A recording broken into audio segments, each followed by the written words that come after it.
This is the Chi Codes Podcast with your host, Thomas Dockstader. Hey guys, so I'm excited to have you on, Matt and Lauren. Yes. The way I met you guys is Matt, you and I are a part of a men's group. Yep. And you guys came highly recommended by many folks regarding your relationship coaching. Well, that's nice to hear. That's awesome. That's always a compliment. Yeah. So I wanted to have you on. I know we don't know each other too well, but the focus of my channel, my creed, the Chi Code is I love to share stories and philosophies around betterment, right? Mm-hmm. How to be a better person. I think that relationships are a cornerstone of our society, and we all struggle with them so badly, whether it's family, partnerships with our significant others. There's so many dynamics that go into it. And I think that the way that I think about it is, I use the analogy, it's the airplane analogy. Put your mask on first before you help others. Mm-hmm. So I think, and I'll say this, I was married and divorced 4 times. The one thing I learned from that more than anything else is no matter how hard or dedicated I am to making that relationship work, it doesn't matter if the other person isn't also dedicated to making the relationship work. Mm-hmm. They can also leave. I can be so in love and dedicated, and they can leave me. Yeah. For sure. Yeah. Because everyone has a choice. A couple of times. Yeah. How many times have you left on your own though? So out of the 4, look, I would say I would say that in my unhealed mind, I would have blamed a lot of for sure the other people for the problems. Yeah. In my healed mind, I take full responsibility for all of it, because the thing is, I may not have left, but in some cases I shouldn't have been in that relationship in the first place. Oh, cool. Like the red flags were very clear in that we just didn't work. But when you're lacking self-confidence and belief in yourself, I just believed so wholeheartedly that someone else would fix me. Okay. Someone else would complete me. Yeah. And when I found that right person, then I would be happy. Okay. Which is just not true at all in any way. And I now understand that after 4 divorces and hey, that's okay. Lots of heartache. Our philosophy is that every relationship is there to teach you something. And so you just got to learn a lot about yourself through, the mirrors of those partners. And it's okay that they, didn't work out. You got to, like you were saying, you're like, there were so many red flags. And I'm like, oh, wait, we won't dive into those. But it's interesting to be like, okay, wait, what were those red flags? And you were like, I wasn't healed during that time. And it's like, okay, cool. So what awareness do you have now? It's just cool to kind of realize like, okay, taking a step back, what could you have? You probably learned a lot from all of it. I learned from everyone something different every time. Yeah. Yeah. And I'll give you an example of one red flag that was just, it was present in every relationship up until the last couple of years, basically. I would abandon who I was to make that person like me more. Okay. So, are you looking at me? Yeah, this is awesome. I'm not going to golf because this is literally what I would tell the last girl that I was married to. Yeah. She owned an orchard, and I was like, I'll be up at the orchard every Saturday with you because I'm that kind of guy. Okay. I don't go golf. Right. I'm not selfish. Yeah. I'm for you. Well, we know what that creates. The dynamic in the relationship is like, okay, then she was like, okay, well, give me more, okay, continue to give me more. And I'm creating covert contracts with her like, well, if I do this for you, then you must be a certain way for me. Mm-hmm. And she never reciprocated because I created a false contract in my mind of that agreement that she had no idea. I created that. Yeah. I didn't say, I'm going to go golf to have like mental health and have sanity. For sure. Build my own happiness. I didn't do that. I thought, I'm just going to give all this and then she will have to be a certain way to me. Yeah. Mm-hmm. And then it Yeah. just creates destruction. Well, yeah, that opens up a whole can of worms, right? We talk about giving and receiving and the way that we're doing it. But I guess my question is, because we have we'll introduce ourselves in a second, but in that relationship though, did you ever push back against it, or was it just really easy In the to cut end, ties? that's the problem, is that it came too late. Right. I changed my tone Yeah. Right. because I wasn't getting what I wanted from her. Mm-hmm. And I was like, well, I'm giving you all this stuff, but I never really, you know what I'm saying? Like, Oh, yeah. it never really, there was no establishment of like, this is the trade we're making. No, it was like, I'm going to give in hopes that she gives back instead of creating like a healthy, you know. Yeah. So once you finally came to in your own power and you pushed back against her a little bit, right? How did she respond? It was, we got divorced. But was that her choice or yours? So it's a really complicated scenario because we actually lost a baby. Oh, okay. And so that was the Throwing wrenches in Yeah. there, man. Wow. I mean, look, that's like, I have so much stuff that happened in my life that it's just Yeah. like, that's just another thing Mhm. that happened. We lost the baby at 8 months pregnancy. Oh, wow. Like we had to go through the whole birth and Yeah. everything. And it was Yeah. really, really difficult for both of us, of Yeah. course. Right. And Mhm. devastating for her as the woman carrying the baby and going through all this stuff. And it was like, when the demands came, I wasn't willing to like budge and she Mhm. wasn't willing to budge, and we couldn't come together. That makes sense. Yeah. And Makes sense. yeah. And throwing that trauma into the mix was disastrous. Yeah. Right. Mhm. Cause then you just can't Yeah. at that point. Well, I think that that's the cool part about relationships. And the reason that we call ourselves relationship coaches, like we say this to everybody, is because we have relationships to everything in our life, not just our spouse, right? Right.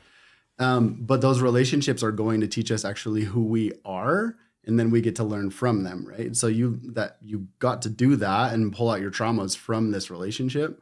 But at the same time, like there's still a lot to learn from that, right? And and you said you just got engaged? Yeah. Yeah. Just got engaged. Yeah. Now the cool thing is, so the last marriage happened, it ended back in 2020. Right. And someone said to me, they're like, I bet you're never gonna get married again. And I was like, no, I probably will. Like, that's just obviously, that's my Yeah. track record. Yeah. But I'm not giving up. And I believe that like I take so much value of every single relationship that I had in learning from it. Yeah. And understanding like, okay, but I think for me, the most powerful thing in all of that was taking accountability for Yeah. my actions. Because again, I say in certain circumstances, I shouldn't have been in the relationship. Yeah. This is just bottom line. Yeah. Like in Didn't start the way it yeah. needed to. Yeah. And but I didn't listen to myself. I didn't watch those markers. I didn't learn. And so I continued to like chase something that wasn't real. Mhm. And of course it's gonna, burn out at some point if you're not having that true connection. Whereas now what's interesting is the relationship I'm in now, I feel like I'm so much myself Yeah. and she is so much herself. We are constantly trying to do things for each other, and it is so natural. There's no effort whatsoever. I love Zero. that. It's like there's no effort. And her and I both talk about it. She was married for 15 years to an alcoholic. Yeah. And struggled and tried and finally had to break it off and end it. And when she met me and on our first date, we sat down and she was like, "Oh, you're gonna get something to drink?" I was like, "I don't drink, and this is why, and here's this," and I just basically like laid it all out, Right. all of it. And she was like, "Damn." And she loved it. She loved the honesty, and she loved just the amount of comfort that I had with myself with all of that. There was no, Hiding at that point. yeah, well, it wasn't hiding, but also I didn't feel shame for any of it. For sure. Like I found value in all of it. And since that moment, we've just been inseparable, but it's this constant desire to like, how can I be the best I can to that person? Cause I love doing it. Mm-hmm. There's no like tallying, hey, you did this for me and I want to do this for Yep. it's the opposite of that. Yeah. And I think there's two different things that we're talking about, right? Because you are a person that's been through 4 relationships, right?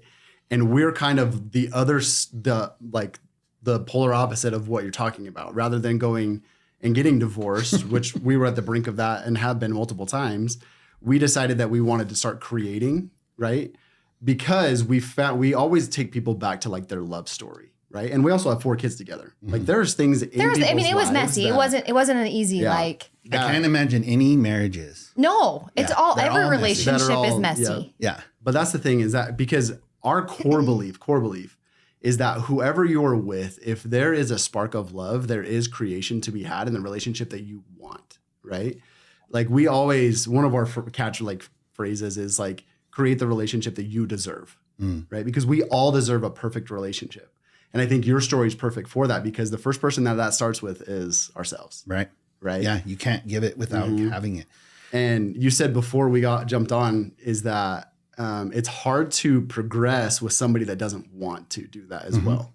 And I think that's where the creation starts for any relationship. And that's where it started for us, right? Because we came up against addiction. Mine was pornography, right? And we had no idea that just this small addiction, but in our lives, it was huge at that point, right? Would kind of be the catalyst to create something beautiful. Because it's like we have to go to our lowest of lows to start to grow something, right? Like you plant a seed and then a tree comes, right? And so this creation, right? And I don't want to like dismiss your story or anything like that, but I think that there are 2 separate ones, because I was a person, and I've told her this, that was like, hey, if I leave, the grass is greener on the other side. I could go find something different, right? And I love your story of like, well, now I'm with a person that is just her and I'm just me, right? And I genuinely wanted to see if I could be myself, because I was lost for a long time. I genuinely wanted to see if I could be myself with her and how our relationship would work before I just pieced, right? And graciously, right? Like I have the perfect angel sitting next to me. She gave me the space to do that, right? And she tested me over and over and over again to be able to say like, hey, I actually want you to find out who the hell you are, so I can see that, so the next person doesn't go and get the best version of you, right? Yeah, because that happens a lot, right? So I think that there's 2 realities that we're looking at as far as like the grass is greener on the other side of shitty relationships, right? But we do believe that the relationship that you deserve is also created with whoever you want, right? Because like, I don't know, does the perfect person exist for anyone? I don't think so. No, but I think to like echo your story, the other person has to be willing to also go on that journey with you. Yeah. And they have to be able to And that's say, the hard part about relationships. yeah, to be like, hey, yeah, like I want to do this with you, or like, you know, I want to, because our story is so funny because like Matt came to me with all that. Well, I mean, our story is like all over the place, because it was like, I mean, we met in high school. We did the whole like long distance relationship for a while. It was like, all right, cool. Matt started an LDS mission, came home, we got married right away. And like my version of our relationship was like what I grew up seeing. It was like house, right? So it was like, you know, I'm home for my husband and I do this. And like innately, I am not that kind of woman. Like I am very much like, no, I do want to work and I want to go out and, you know, like create a name for myself and have a business and do this, but I also want to be a mom. And so I had this whole story over here that I was like writing and creating, and Matt just kind of like fell into it. I think just because he was like, well, cool, like we're married and we can have sex now and this is awesome. And I think there was never any conversation about what we wanted life to look like together. And so we kind of were living our own separate lives without really talking about what was really going on. And so there was so much pent up emotion and expectations and how we loved, you know, how we perceive love. And like, I grew up very much like what you were talking about with your last relationship, where the love was very conditional for me. It was very much like, I'm going to do all these things for you in return for you to do something for me, but I'm actually never going to tell you that because I'm not aware of it. And so it was so transactional. And so it was constantly like this tally mark of like, well, I did this, so you should do this. Or like, I, you know, closed this deal, so you should be happy because we have money in our bank account. Or like, you did this, so I should be happy. And it was just this like pissing match constantly of like, who's better than who. And as we kind of went through it, it's like, wait, I was like, I had to truly choose to stay in our relationship, because I think there is a point where it's like, wait, do I want to do this with this person? And sometimes the answer is no, because sometimes that person is just, you know, maybe that you've learned everything that you need to learn from them, and you're like, they can't do anything else for you. And Matt will tell me all the time, like, I don't know why you chose to stay with me through everything. And he asks me that all the time. And I'm like, I also feel that same way. I don't know why you choose to stay with me, right? But we've come down to this like ultimate kind of consensus that it's like, wait, you test me more than anybody else, and you continually have since the moment that I met you to be a better person and to like progress. And that's what I want. I don't think I could find somebody else that pushes my buttons or shows me like my potential and all of these things. So I don't really want to go try to find it because I'm not sure I could. Do you know what I mean? Like you're kind of providing that for me, and it's almost like a game at that point where I'm like, no, you're gonna like get me to be the very best person that I possibly can be, because I think you may be the only person that can do it because you're the only person that's ever done it my entire life. So it's interesting to kind of look at that when it comes to like, you know, because we have so many friends and family members that have gotten divorced and found the most amazing relationships after. And I'm like, oh, yay. Like, I'm so glad that you're happy. And it's just, okay, what's this relationship going to teach me? It's the same with family. It's the same with friendships. It's the same with like even your kids and your coworkers. Like everybody has something to teach you. It's just, what do you want to learn from them? And how far down do you want to learn until you're like, hey, I got enough out of this relationship. I'm good, because they're not reciprocating it. Right. But there was one common thing in all of our stories, and it's in the relationship that you're in, can you be yourself? Yeah. Right? Oh, because we want to create everything. relationships where I can tell her anything and she can help me through it rather than judge, shame, and shit on people, right? Or on me. And so I want to wake up and actually be myself. If I don't want to go out, if I don't want to do this job, if I whatever, fill in the blank, right? Can I be myself around my partner if I can't? And if they can't, then we have to readdress this, right? And that's where I love where you're going with your engagement. But that's where I want to go back to you, where it was like, how did you find out who this was? Because our story was and the reason that we decided to do this together was because we find so much value in self-discovery through your partner, right? We literally believe it's a fast track to that shit. I really don't think I would be where I'm at without having done it with him. Like, because I truly thought everything was great. And I didn't really want to look at myself. And I was like, no, I'm good. Like, and I'm super motivated and I got this. And it was like, I mean, life really had to shake me pretty hard to say like, no, hold on. Like, you have so much work to do. You have so much more potential than you currently are allowing yourself to have. And your partner's going to show you all of that. Yeah. Good luck. Here you go. Do you know what I mean? Well, yeah, it's a force multiplier. Like, and the thing you guys are saying is unique, because how many times have we seen one partner wants to go on this new healing journey, self-discovery, and like you say, it's like with that you have to be vulnerable. You have to like get into dark places. Yep. And if the other person can't help you with that, or at least be along on the journey with you. Right. I'll give you an example. We see this a lot. Who's we? The world. Oh, okay. Let's say, right? Men are built a certain way. Yeah. Right? Yeah. We want to procreate. We just think about, we see something of desire, a woman. We have an instinctual, like something within us that's like, oh. It's like a primal thing. Right. Yeah, exactly. for sure. Okay. Yeah. And maybe we don't necessarily know where it comes from ultimately in our subconscious. We don't know where it comes from. Yeah. If a man were to watch porn or look at a girl on Instagram or this or that, the bomb that would go off if the husband went and told the wife this is like, it's destruction, because, and here's the problem. I'm going to be very blunt on this. I love it. If the woman is in a place of insecurity about herself, with herself, she can't receive what he's saying. She can't, because she's going to take it against her. She's going to take what he's saying against her, not what he's trying to deal with himself. Yeah. She's going to take it as an insecurity against herself. She's going to be like, if you're looking at that, that means there's something wrong with me and you don't like me. So then they can't even have that conversation. You are preaching to the choir, because that's literally our story. Before you go there, keep going. Are you done? So no, I want to hear all this. Yeah. So the only way to create that connection between the two is that you have that conversation, and both people can say, oh, I can see why you find her attractive, and I can see what you're talking about, and I can see that it's not a reflection against me. And the fact that you're sharing it is helping us grow versus the opposite of like, push that down. Don't tell any about it. And then when I find out you're going to the strip club, we're going to get divorced. And why don't we have sex anymore? Yeah.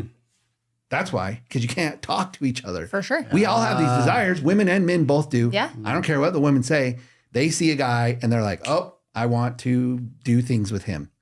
They do in some way. In some way or another. way. It may be different. In some way they do. And if you can't have like an open conversation about it without this level of like jealousy, because where does jealousy come from? It's a lack of self-worth. It's I don't have something that you want, or I don't have something that I believe I want, or I want to be desired that way. Your story's telling me that I'm not enough. Yes. Which that is my whole like motto. Like this is the key to life. Yeah. I went and did ayahuasca about a year ago. Okay. And it was like the linchpin in my understanding of reality. Okay. Because I had done so much work before. Yeah. And so when I went and did it, it was this incredible experience. The third night, the first 2 nights were hell. This third night, it just like showed me, I'll tell the story really quickly so you guys understand. I would love to hear I told it. the story on the podcast, but the third night, I didn't even know why I was there, by the way. I just went out of intuition. Yeah. Calls to you. Yeah. And I'm laying there.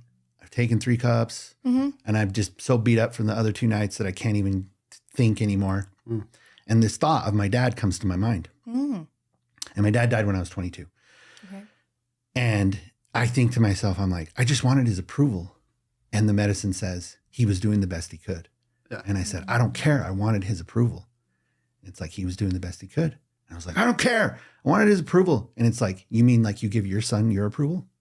And I was like, it like stuck me in the heart so hard. It was like, and then it just like exploded and it went back 6 generations. It's like, don't you see what's going on?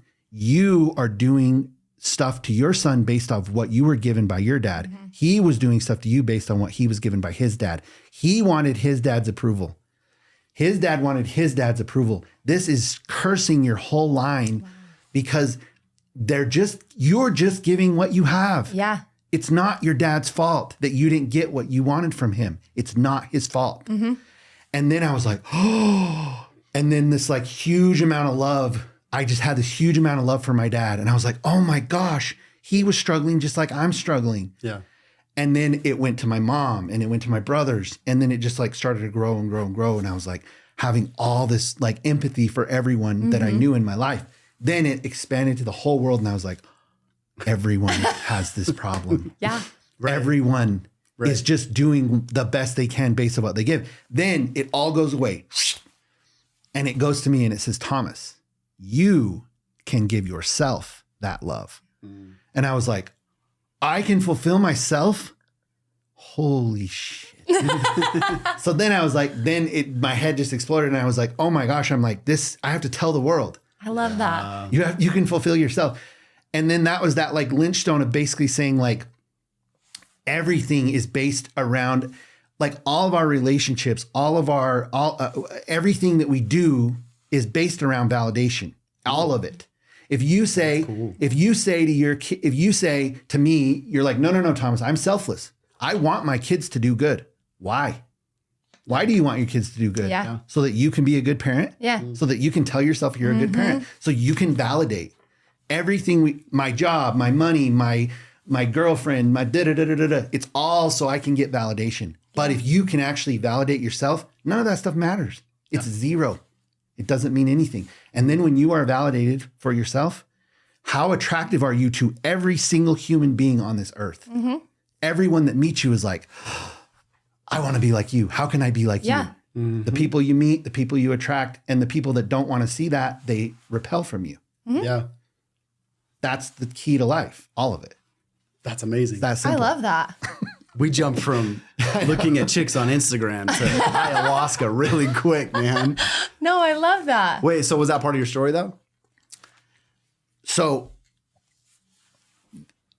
the Like reason, in like one of your relationships though, like was that like probably because I met her after I came back from ayahuasca, Okay. and I was a different person. I'm telling Okay. you, like Yeah.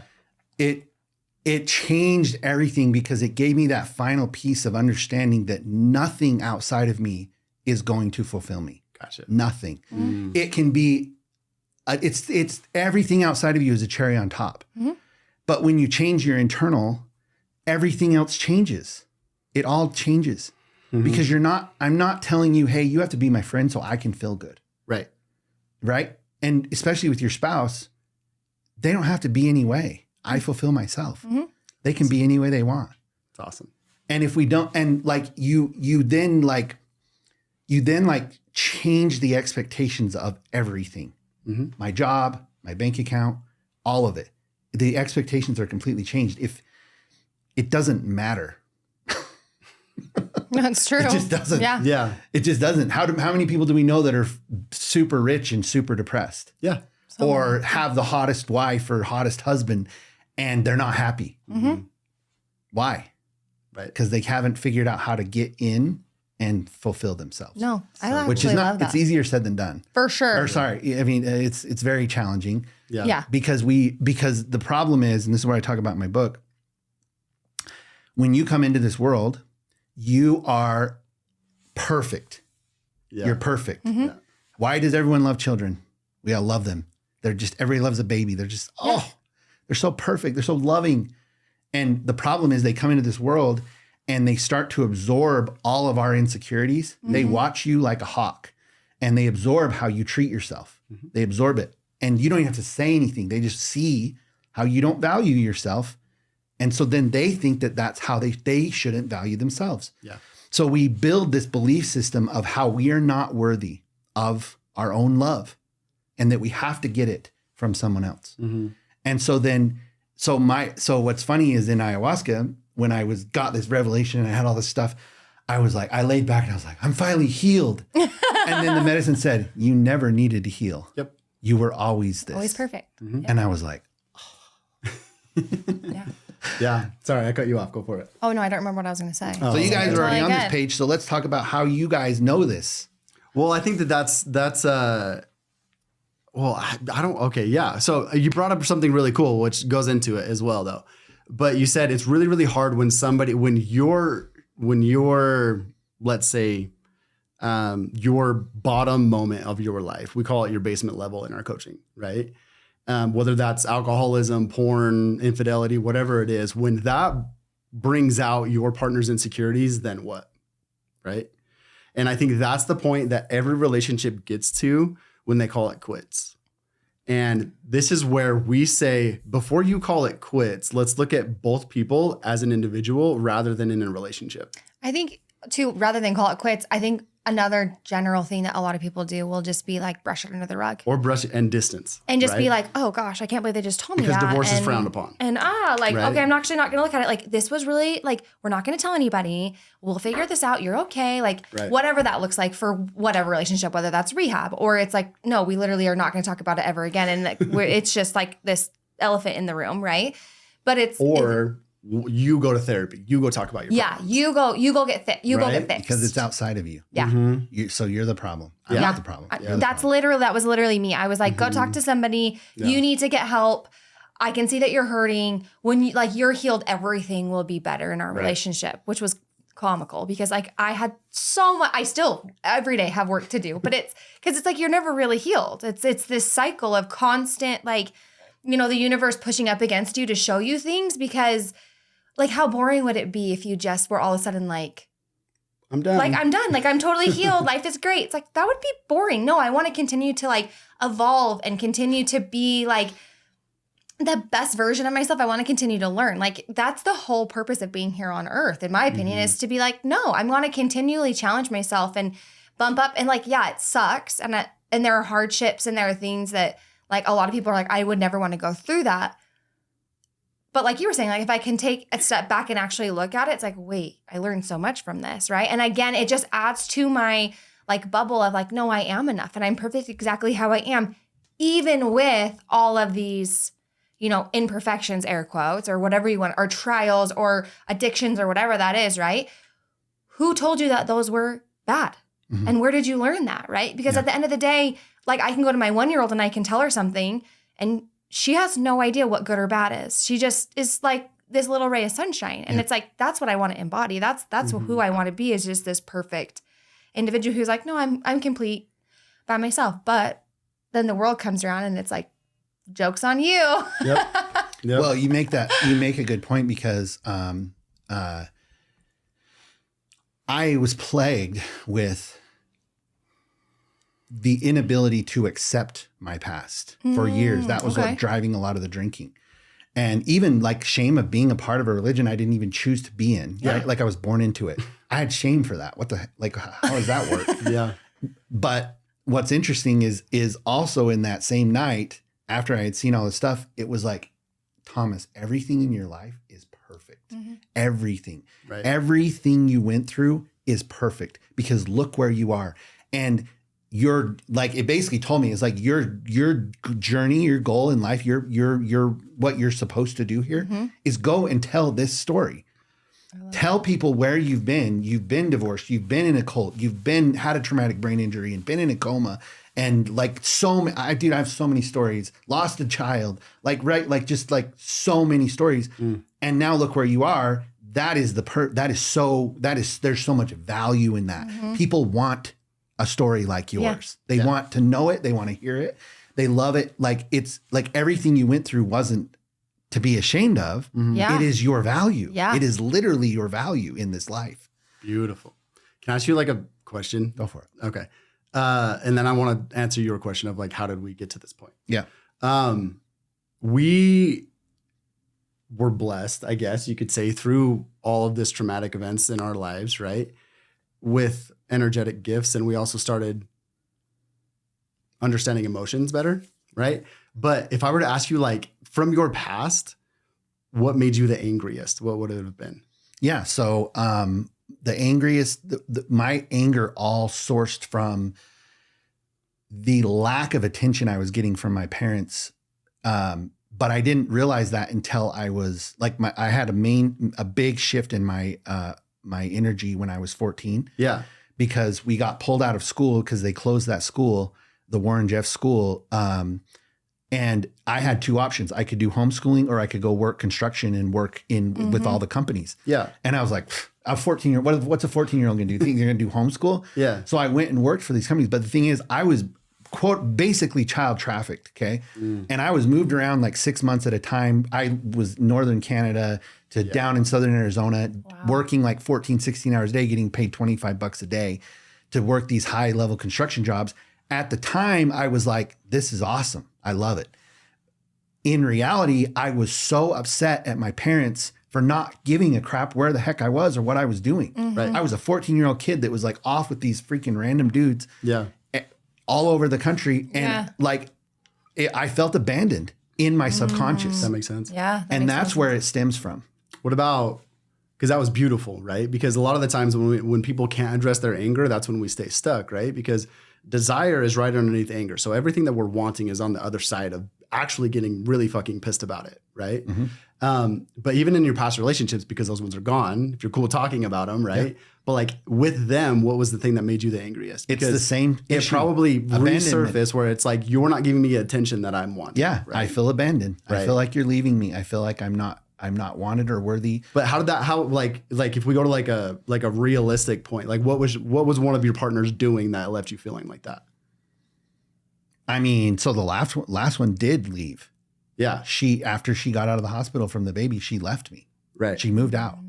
Okay, cool. She left. So you were like, that's like legit abandonment. Well, even then the thing is, I was already on my journey. I had written my book at that point. And I was, on that path of healing. And I accepted what was happening, but also I didn't accept her behavior because it's unacceptable. I have a son and I brought her into my life with him. Right. And she just is like doing whatever she wants. And then she comes back to me and she's like, I want to have another baby. And I was like, no. Yeah. Are you kidding me? I'm like, this is not about you having a baby. That's not the important, because she didn't ever have a kid. So that was like a high priority for her. And that's why I would say that even in that relationship, even though I was healing, even in that relationship, I was still making mistakes of trying to get value from who she was. Cause she's like a professor and all these things. She had a lot of like society status. Yeah. Yeah. And I was getting a lot of value from that because I still had hangups about who I was. Beautiful. And where I was coming from. I came from I didn't graduate high school. I have a GED. She has she has a PhD. And me telling people that this person was with me made me have value. Yeah. So I was still in that place of like not having value. So I was making a ton of concessions of who I really was for her because she brought me value. And so then when she left me, I'm like, you're just like everyone else. Just no one loves me, blah, blah, blah, blah, blah, right? Like it's this thing. I didn't fall quite into the trap as I had in previous years. I was like, I'm doing something wrong. And I took accountability. I'm like, there's something I'm missing. I don't know what it is.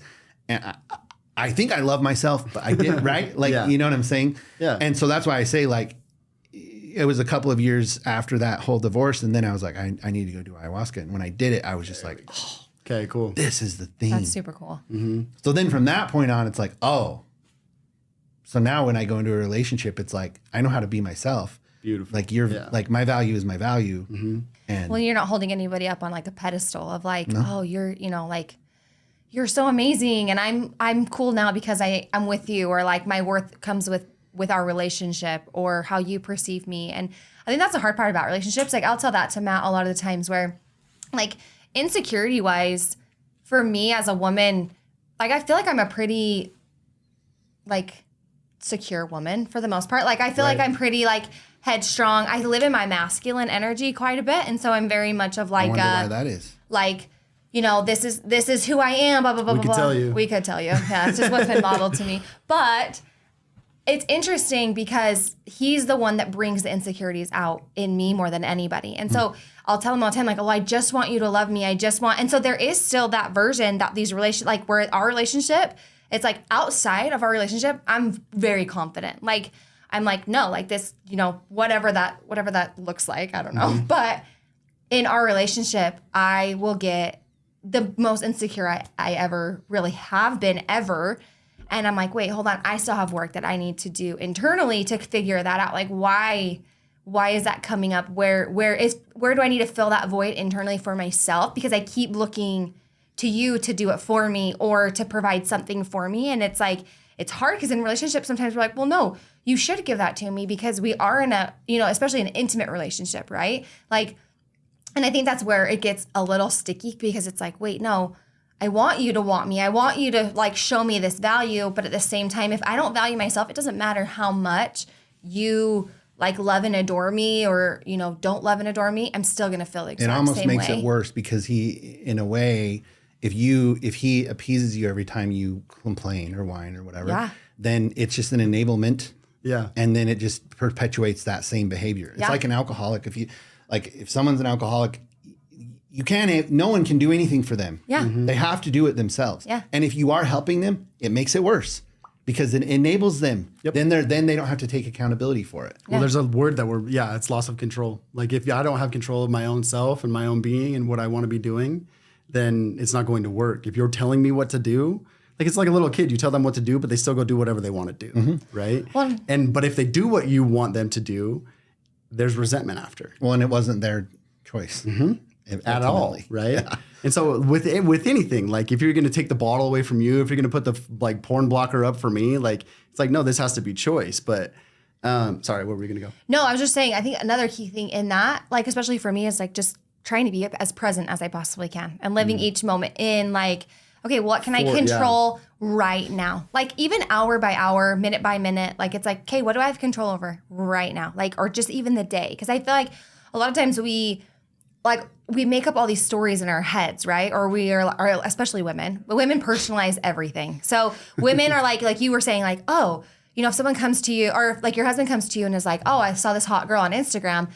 The wife or the girl in general is like, well, wait, should I look like that? Should I dye my hair like that? Like, oh, I need to have a body just like that, right? Because we were just born to personalize everything, which isn't wrong. It's actually super nice to finally have that like awareness of like, wait, I do personalize everything.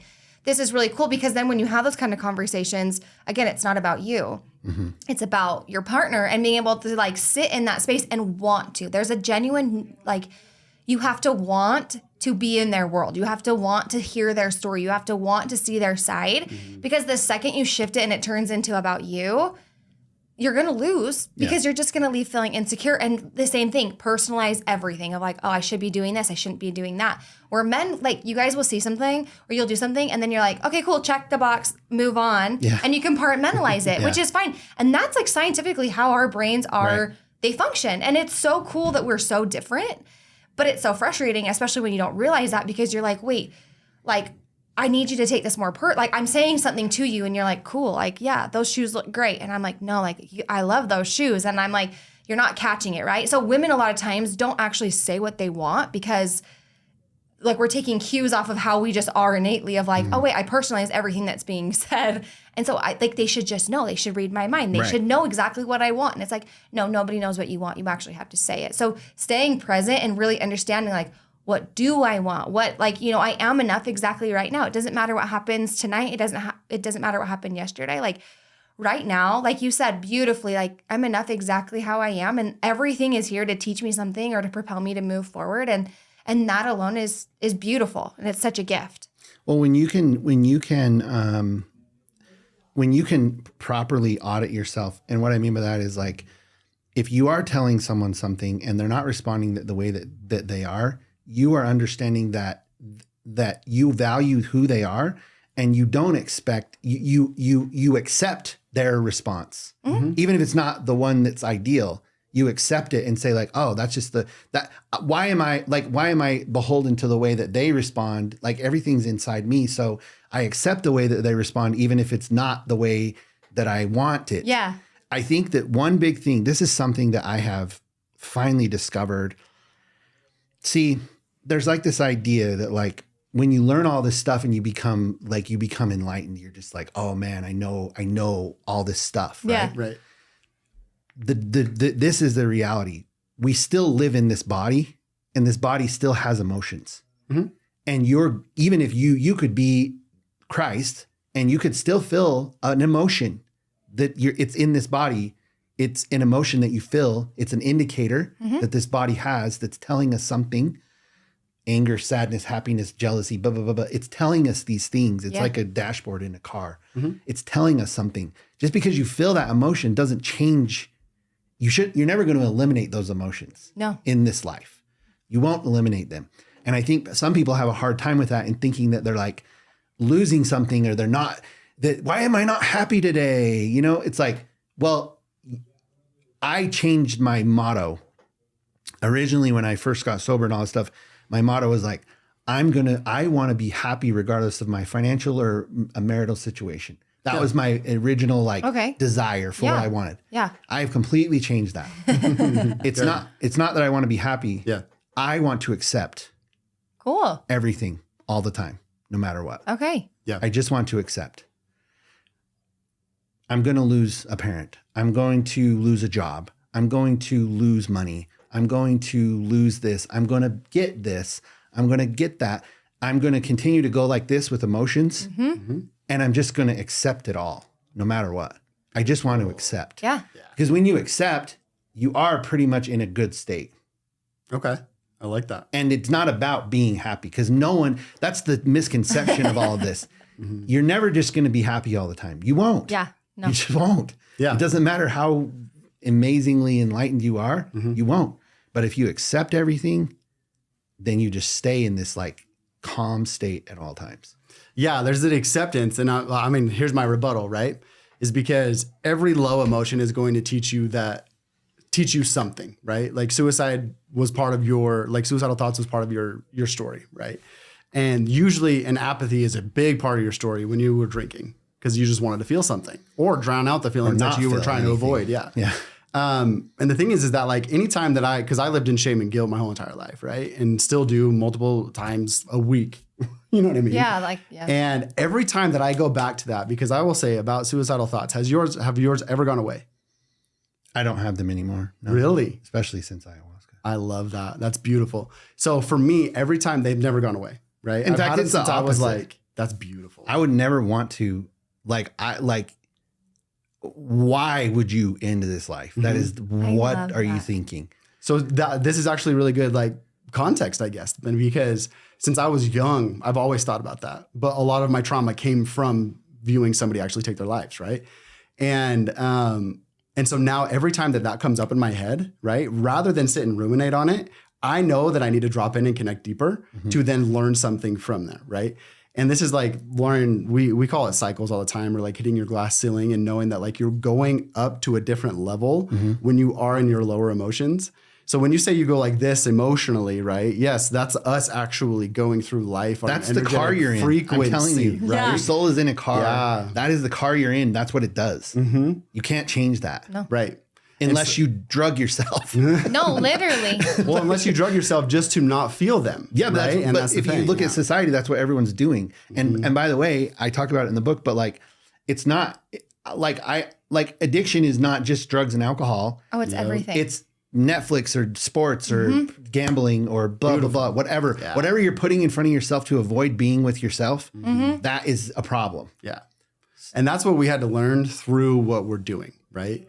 Because we got to the point where we're just like, well, we need help, right? We like, and for a lot of people, it's we're going to go to individual therapy. For us, by an act of God, we found a relationship coach, right? And we went to her and she taught us the spiritual side. She taught us how to meditate. She held us accountable, right? And the thing was, she didn't let us leave the freaking room, right? Like we could not separate. We had to tell the story how it was for ourselves with our partner right next to us. But still, like hypothetically saying, you are two separate individuals. Two different people. You have two separate stories. So do you want to choose to listen to each other's story and not interject when I'm saying like, you know, whether or not, because at the time, I mean, you talk about emotions, like that's what we teach. We now teach like how to communicate with emotions and bring emotions into your relationship to like help each other better understand not only Into your yourself, life. but like Yeah. each other. Because any emotion is going to teach you why you're in that emotion. Yeah. Yeah. Right. So It's an indicator of sorts. beautiful, right? So like we talked about anger a lot with your story, right? Like I have to get to anger. Listen, anybody listening to your podcast, when you get angry, good, Yeah, it's Good. purposeful. right? Yeah. Like anger do is the anything with it. last negative emotion in the world. Did you know that? After anger, we are going to propel into enlightenment, joy, bliss, all of those things. But we actually don't see anger as negative. We see it as 80% positive, 20% negative. A lot of people take it the 20% way, right?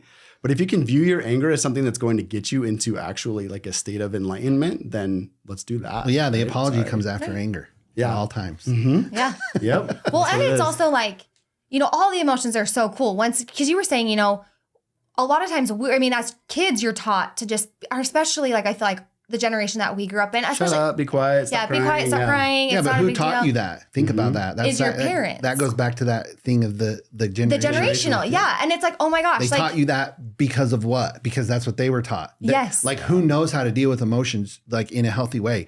Like a small fraction of the people on the planet. exactly. And so it's just understanding it's bringing those emotions into conversation, especially with your partner, right? Because when you put the emotion in it, it becomes Individualized. it becomes individualized. It's no longer personal on my end, right? So I can say like, hey, Matt, No, how long it has anything to do with you. yeah. Yeah. Even though everything to do with sometimes you. it feels that way, right? So, and like it takes so much practice because I feel like when we were learning emotion, I would say things like, well, I'm just really scared that if this happens, then you're going to do this. And then I was like, wait, hold on. I'm still putting it on you. Hold on. So what's my like fear? Like what's my underlying fear? What am I really scared of? And fear is a huge emotion, right? So right underneath fear is grief. And right above fear is desire. And so I was like, wait, is it desire? And so understanding like, okay, cool. What am I scared of? And a lot of people stop at fear. Like we skip desire and we just go right to anger because we're pissed that we're not getting what we really want. But being able to use those emotions in conversation with your partner to say like, hey, this is what's going on for me. Like, I'm scared that if this doesn't happen, this is how I'm going to view myself. Or I'm scared of, what people are going to think about me. I really am scared about that. And like, that comes down to an underlying fact of like, oh, I wanted validation from my parents when I was younger, or like still to this day. It's so funny. Every time I'm around my dad, I find myself being like searching for that validation. And I'm like, what the hell? Like I have done so much freaking work. Why is this coming up? And it's just this constant thing of like, hold on, what am I really wanting? What am I wanting? But then being able to see, like you said so beautifully, him also want that validation from his dad and he's not receiving it there. So I'm like, wait. Starting to connect those dots a little bit. Yeah, it's like this is a great example. Like if you're a fully fulfilled person, it's like your energy just runs over and you want to give so much. That's all you want to do is just give. Yeah. If you don't have it for yourself, you have a hard time giving, or you're giving because it's a trauma response and you don't want to put the attention on yourself. So you're over giving to someone else. In the wrong way. In the wrong, yes, very much so. In the wrong way. And so, so often we see it, especially with the generation of our parents, right? Like they're so closed off. They don't even, they never, ever received it. And so they have no idea how to give it whatsoever. And it's only when they go on that journey of discovering, right, that they can start to, because their fulfillment is not, it's not fulfilling. They're not fulfilling themselves. So how can it feels so awkward to give when you can't give to yourself. Yeah. It feels forced and hard and it's not authentic. And you can feel it too. Like even when your parent might give you something that you're ultimately asking for. Yeah. It's not coming from a place of abundance. And so it doesn't even feel like good. Yeah. It doesn't even feel good when they do it, right? No, it feels for sure. like there's something off about it, right? Because it's just not coming from that place of abundance. Yeah. Well, yeah, and then we're also practicing receiving though too, right? Because that's the second part of this energetic exchange that we're talking about. Humility is self-deprecating. Right? I say it all the time. Ooh, he's really got quotes. I I like like it. this. Dude, I like you. You're cool. It really, man. thank you. But it really is because I think I was raised LDS, FLDS, and I was married in the temple twice, by the way. Cool. So I've been LDS as well. I think I'm probably still on the records, but I don't practice any religion whatsoever. But I think that the Mormon society thinks that being humble is this just thing where you just don't take any compliments and I don't do anything good. Well, it's and bad. I'm terrible. Yeah. And da-da-da. Don't say that about me. Yeah. It's like pride is not a bad thing. No. You can be proud of yourself. It's not a bad thing. And we've just been taught this muscle that is so bad that when you go and give someone a compliment, like it's just brushed off immediately. And you can't accept it. Yeah. I still have a hard time accepting compliments. It is hard. The first definition of pride in the dictionary is actually a negative connotation. The second one is positive, right? So we are actually programmed to think that way, right? Yeah. But right after anger, guess what the hell the emotion is? Pride, right? So if we can be proud of it in a positive way, then yes, we're going to get everything that we're wanting, dude. Yeah. This conversation's fun. But we want to go back to the relationship side for 2 seconds. Is that cool? Yeah, please do. Because I think it's so cool. And I really want to give the invitation to people because we're talking to a person that's been through 4 relationships, right? So your audience and you have the most beautiful story of being like, I'm going to learn from every single one of these people, right? My question would be like, is there one of those partners that if they took this journey with you, that it would have worked out? It's hard to say. Right. I would say, well, look, Sophie and I, my fiance now, we talk about it very bluntly with each other that if we would have met 10 years ago, it wouldn't have worked. There's no way. We only work because of what we've been through. Yeah. And so I could say like, there was a marriage that I had that was, her and I were super good together. In fact, I processed a lot of stuff with her in ayahuasca. Right. We were like best friends. We were like frickin' frack. We were like everything. But like I was so lost in who I was. Yeah. I knew her when I was 24 and I was so lost in who I was. She loved me a lot. And I know she put a lot of herself into me.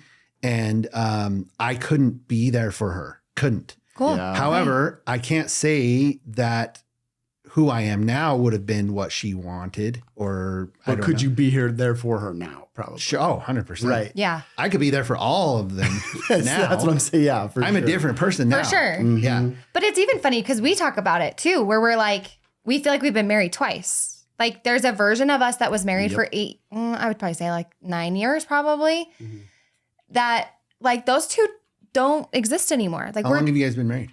we're going on 12 years this yeah. year. But we've known each other for 16 now. So we've been together for like 16. So it's like, it's interesting because that past relationship, like I look back on those, like we were like children at the time, but kids at the time. And I'm like, I have so much love for them. But like who I was in that relationship, had I not chosen to change or like look at myself, I couldn't be in the relationship that I'm in now. I couldn't. I would have, I like we would butt heads, right? Like And it's interesting, you brought up Christ, which was like a super cool thing with the emotions. And I'm going to let Matt talk about it because he explains it so beautifully. Yeah. But go take it away, please. Oh, no. Because I think that this analogy is just so cool with like Christ feeling emotions. And I mean, we come from an LDS background as well, but we're not super there's a basis in it anymore. and you probably know this, but there's a basis of like what I would preach to everybody. And it's the fact that you actually are the creator of everything that you want to create, right? Like you create your own world. 100%. And so the LDS church sets the foundation for that perfectly. And that's why, like, literally, if you sat across from us in a coaching session as a relationship, that's where we would start. Like, we're going to separate you two, not physically, but mentally right now. And we want you to know, we want to ask you if you create your own world. And from there, we have a foundation of two different people because God gave us this ability to just be this energetic being that is made in his likeness and image if you choose to believe in Christianity, right? Where you are God, you do have the ability to save yourself, and you have personal revelation, right? You can ask yourself questions and receive answers. Christ, like throughout the Bible, the Book of Mormon, whatever you read or believe in, he was this perfect example of a human being. He came to earth, showed us how to be empathetic, non-judgmental, loving, like all-encompassing, everything, fill in the blank, like that was Christ. And so if we can take on that personality and embody that, I think Christianity has it very, very well, right? Mm-hmm. Where probably you hit up against it and me and I hit up against it was like this God-fearing religion, right? Yeah. And this shame cycle and the judgment and all these things. And it's like, we take those on and it just doesn't work, right? But if everybody could just embody what Christ was teaching and what he did and actually become a follower of him and realize that we're not actually meant to follow. Right. We're actually meant to just be. Mm-hmm. Then, and you can sit across from your spouse and whether or not they're LDS, you're LDS, because that's the culture we live in, right? You can actually understand and start to empathize, start to relate, and move forward in a way that's actually progressive and not pulling back, because we see this divide in people, especially where it's like, hey, I want to do the work and I don't. Or like, I believe in this and I believe in this, right? And it's like, we're all talking about the same thing. We really are. Like, we're all talking about the same thing. And the one thing that's going to keep us, I guess there's two. Emotions are the only thing that are real. Like this tangible, none of this is real. Like the emotion is the only thing that's real. You stated it, like that's not going anywhere, right? Mm-hmm. Christ taught us that. Yep. If we can actually address our emotions with our partner, then we have something to build off of. But if they want a piece, that's great. It's amazing. The thing is that like, I have to address my emotions for you to be able to address yours. You have to address yours for you to be able to address mine, right? Right. So we get this perfect example of a human being, and people like to see him as the one that saved us, right? But you know, just as well as we do, like everybody goes through their own hell. Yeah. Everybody has to go through their own Garden of Gethsemane too. Yeah. Like, and yes, there was an atonement set in place, but at the same time, did it really fucking hurt when you went through yours? Oh yeah. Killed me. It killed me. Yeah. Nobody took my pain away. Yep. He just gave me the example of how to do it. Yep. I know that I have to suffer. Everybody does. Yeah. Right. Yep. And so that was the coolest thing for us, because I came to that realization with her sitting on the couch next to me and a mediator being like, good job. You know what I mean? And that's the best part, because we usually just tend to be like, go fix yourself. Yeah. Or we say like, I'm going to go fix myself. Screw you. Yeah. Right. Yeah. So, and that's the thing is, it's like you said, and it goes back to exactly what I was saying is like, everything is inside you. It's all, you have to go inside. Beautiful. If anything is external, anything, if it's external, it's not your fault. Like it's not you. It doesn't have anything to do with you. You are all internal. And so Christ, same thing. It's within you. The kingdom of heaven is within you. It's all within you. Yep. It's all within you. And once you understand, feel that, and you get it, and you literally feel it, you don't want to do anything but help other people. You don't want to do anything but make things better. And at the same time, if you're in a relationship, whether it's a business relationship or a friend relationship or anything, I can't do it for you. As much as I am where I'm at, I cannot do it for you. And if you don't want to do the work, we don't have to. Like, you can go on your journey. Yeah. Because we're on that same linear line. We're all going to the same place. You might take a different path in order to find that. It might be with a different person. It might be with whatever you need in order to figure that out. But there's this cool realization. I'm going to tie it back to like what you said as far as like the insecurities of a woman that come out, right?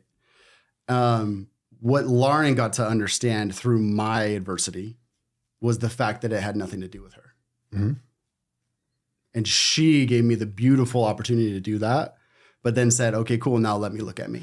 And that's what we've been reading Mel Robbins' newest book, Let Them, which has been so cool. And it's funny because so many people in my personal life have like butt up against it where they're like, I don't agree with it. I don't like it. And I'm like, I think it's one of the best books that's ever been written. But she talks a lot about, just like how Matt always says it. And I would like fight against it all the time, where he would say like, you can't ever let somebody feel like you can't ever make what do you say? Oh my gosh, why can't I not You can't make anybody feel anything. You and I would be like, right? I'd be like, no, yes, you can. Like, this is so confusing. Like, it doesn't sit well, right? But her book put it into perspective for me to say, like, let them. Like, someone does something and you're like, let them, right? And a lot of times people can take that where they're like, screw you, I'm out. Like, yeah, let them. I'm done with this relationship. Goodbye. Or whatever that looks like, right? Or like, screw you, you're a horrible person. I don't know. But the cool part is she talks about the let me part of that, which I think a lot of times, depending on the person, they're just missing that part where it's like, let me now take what was just said to me or what was just done to me and let me self-analyze that. Like, have I been showing up in this relationship? And how have I, how is this making me feel? Why is this coming up here? Because a lot of times partnerships really genuinely want the exact same thing. We just don't know how to actually say it. Mm-hmm. And sometimes it's just said different, but we're wanting the exact same thing. Mm-hmm. And so it's like, wait, we're not even conscious of what it is that we're wanting in the relationship and in our own personal life. Do you know what I mean? And so it's like that underlying want is probably the exact same thing for both people in a relationship. We just haven't been given the space to actually understand what our wants are. And so getting so curious, like curious about everything. And I think that's like one of the best gifts that we've ever been given. Yeah. Well, and here's the funny thing. It's like on the one side, if you're trying to find, like if you're trying to find as a relationship what each other wants, how many people don't know what they want? Like just in general. Yeah. Like you could go and approach 100 people at the store and I'm telling you their answers are going to be so surface. Like, oh, I want a bigger house or I want this or I want that. No. What do you want? I want to accept. That's what I want. Right? Like that's a real like thing. Yeah. So if you're trying to figure that out with each other and you have no idea, like, what do I want in a relationship? Well, first of all, what do I want? Yep. I don't know. And so many people don't find that out. And really there's like, what's the pathway to do that? Like ultimately, like how do you I created a way that I want to try and show people how to find that first. How do you find what you want? A second piece is I tell Sophie all the time. I'm like, I do not want to tell you what to do. You do what you want. Mm-hmm. Please be who you are. Please. Because in my early years was like, I would tell them, oh, do this, do that. I want you to be this way. I want you to do this. I want you to do that. No. You do what you want, please. And like, let's find out if we align as people. That's beautiful. And it's not to say there's not like some adjustments and you're going to be open to changes and stuff like that. Of course. But like at the base level, like you have to just like let the person be who they are. Well, it's interesting because like we talk about separating worlds, right? And you're like, go be whoever it is that you want to be. And sometimes that's scary. Like for me, I know that was really scary because Matt was more like, I would say what we call it now, like selfish in a very positive way. And I didn't know how to do that. And so to watch him do that, he was like the most beautiful example because it allowed me to stay in my world and not judge what he was doing, but to be able to say like, that actually looks super cool. And I would actually really love to do that. How can I get that for me? Right. Mm-hmm. So it's like, wait, like he was a perfect example for me to say like, I'm going to try this. Like he loves to take baths, which like is, like, you've always loved to take baths. And I was like, how would it feel to like, just be like, I'm going to take a bath, like, which is so simple. But for me, he was like, that wasn't a reality in my world. Right. To kind of enter, to like be able to view his world and view like his storyline and say, let me like jump in here really fast because he's allowed me to come in. Right. And say like, wait, I actually really love some of the things that you're doing this. The other thing that he's shown me so beautifully is like simplifying things. Like I love to overcomplicate things. He told me the other day, he's like, you love chaos. Like you love chaos. You love the crazy. You love the messy. And I'm like, yeah, I actually really do. Like that's my whole life. That's what I grew up with, right? It's exciting. It's challenging. Sometimes it's frustrating, but there's always something to be learned. But he is so simple. And I'm like, wait, I love that. And for a long time, it was like, no, you're wrong. Like you're lazy, you're wrong, you're all these things. And I'm like, no, hold on. When you can take a step back and be like, hey, what are you going to teach me? Or what do I want to like learn from you? Maybe that person can show you what it is that you're actually deep down wanting. And Not maybe. always. I mean, in our case, always. Do you know what I mean? And so it's fun to look at that and say like, I'm going to go into your world for a minute and I can go create my own. And then let's come together and create one that's so incredible because there's pieces of both of us in there. And we've consciously chosen every single thing in this world that we're creating together. Yeah. And it's okay, right? Like it's okay for like, you don't have to like the same exact thing in the same way. And it doesn't have to be like that. Yeah. And when you find someone, like, let's say, let's say I go join the men's group. Yeah. And then my significant other is like, I don't want you doing that. Like, why not?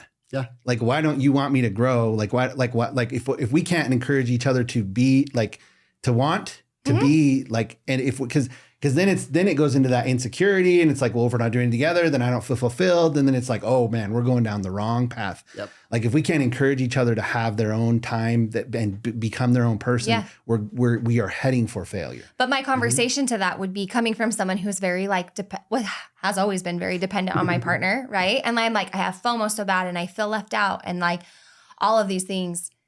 The conversation that I feel like in the past we had was very much like, well, I'm going to go do this for me. And like, you need to go figure yourself out. And like, you need, go join a women's group or go do this. Right. And it's like, well, that's not my underlying want. Right. Like, and that's when the emotion comes in where it's like, well, what am I scared about? And that's like, well, I'm scared that you're going to maybe value other relationships more than ours or like, and I'm scared of that. Right. Because there's that insecurity. I'm like, well, why am I insecure? And like, where am I feeling that there's a lack in our relationship? And what am I actually not doing in our relationship that's providing that? Like maybe I'm asking for more attention. But am I giving that to you? No. Am I asking for, you to be super vulnerable with me? Yeah. But am I doing that? No. Like, do you know what I mean? And so it's interesting to look at that and say, okay, what am I really scared of? Or like, what am I grieving? Like, okay, cool. If grief comes in there, it's like, well, I'm really scared that, we're not going to have this relationship that I thought we were going to. And like, that really scares me because like, who am I outside of our relationship? Oh shit. Like I actually have to look at that now. Yeah. Well, where did that thought of what that ideal relationship comes from? Where did that come from? Yeah. Where was that ideal come from? Because you're ultimately creating something that you didn't necessarily plan. You just thought of, you saw it in a Hallmark movie and it's supposed to be this way. And you're supposed to bring flowers and this is how it's supposed to be because I saw this somewhere. Right. That's where it ultimately comes. That's where the idea comes from. Yeah. That's we were watching Cinderella the other day and Matt was like, the next day we were driving the car and he was like, okay, I know what's wrong with women. And I was like, excuse me? Like, hold on, wait, hold on. No, and literally, there's this like this reality that we've created or society has created that's just like unrealistic expectations for everything. Yeah. So, but the reason that we are doing this is because exactly what you said is that like one person would want to heal, one person would want to progress, or feels called to it, but maybe not the other one, right? And so that's where we have seen this disconnect with relationships that we want to bring together, right? Like just like your cheat code, ours literally would be, you can go on this trajectory together. So how do people, what do you guys have? Website? How do people contact you? Right. How people hear this, how can they reach out and learn more about what you guys do? the best way to follow us is on Instagram. So it's Grind Together Co. You can check out our website at grindtogetherco.com. We have a community that we're launching called the Together Community, which is a community for couples. To join, it is for this like first little bit is only $99 a month. And you're going to get access to 2 coaching calls with us. You're going to get date night ideas, connection ideas. We have these conversation cards that we created that like we'll throw tons of questions like that on those.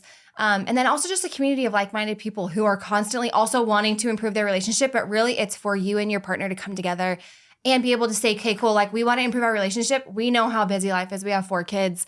We run a business together.